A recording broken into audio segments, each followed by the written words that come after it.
what's up everyone? Welcome to episode 2 of Arborist Q&A, little mini-series where I give opinions and answer questions related to tree work, tree service business, all that good stuff. So a couple of things I want to talk about today.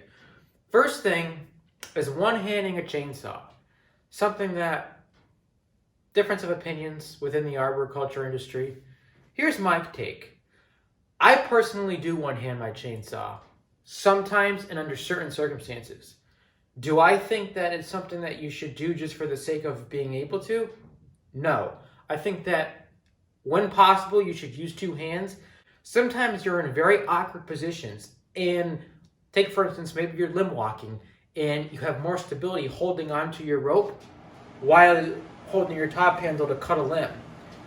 Versus, say this, for the sake of having two hands, you're still in that same position and you got two hands on the saw, but now you're wobbling. What happens if you slip? You could cut yourself. You could cut the rigging rope. You could cut your climb line. Yes, you can, use your lanyard, get into better position. But even with that, sometimes there's just those awkward, funky positions that you've got to be in. And I personally think that sometimes one-handing is actually safer than two hands.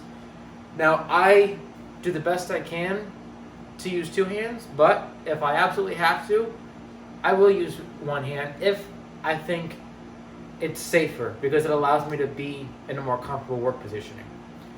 And I know that there's a lot of climbers out there that feel the same way.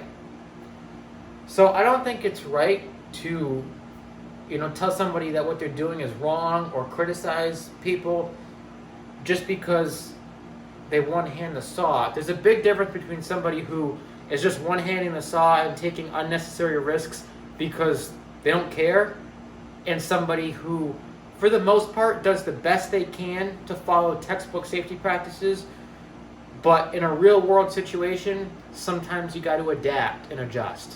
Chainsaw chaps versus chainsaw pants. I personally prefer chainsaw pants, and most climbers I know of opt for the pants versus the chaps just because they're less bulky, more comfortable. Nowadays, I'm seeing a lot of ground workers wearing the pants as well, just because they're more comfortable. You don't have to take time to put them on like you do with the chaps. You just wear them to work and wear them all day long. So if I had to choose, I would definitely go with the pants. But that's just my personal opinion. It's whatever you prefer. Now this next question also comes from a subscriber. Do I work all seasons? Yes. And I work pretty much in most weather conditions. So regardless if there's snow on the ground, I don't care if it's 2 feet, 3 feet, whatever, I will still work if I have a job to do. Whether that means walking through the snow or bringing a snowblower on site and clearing, around the tree. I don't mind working in bad weather. I'll work in the rain, assuming it's not going to hinder my ability to safely perform the task at hand. If I'm doing a prune and there's a lot of limb walking and stuff, if the tree's real wet and I think it might make what I have to do more dangerous than it needs to be, I might call it off and just reschedule it for a time when the tree is drier. But I don't mind working in the elements. As a matter of fact, I like it for whatever reason. I used to work in towing and recovery, so I'm very conditioned to working in poor weather conditions. But yeah, I will work year round, and if it's raining and it's not going to hinder my ability to perform the work, I will go ahead and plan the job. Obviously, if it's lightning or thundering, I won't. High winds, it all depends on what I'm doing. If I got to climb real high, if there's any kind of wind, I might call the job off and reschedule it.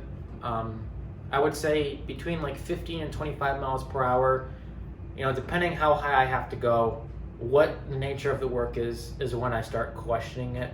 And the reason there's people who probably climb in much higher winds, but I prefer to be a little bit more cautious. It's just what I'm comfortable with. So that's going to conclude episode 2 of Arborist Q&A.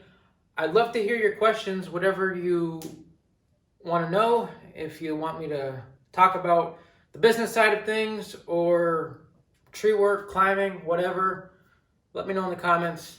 Appreciate you watching. See you guys next time.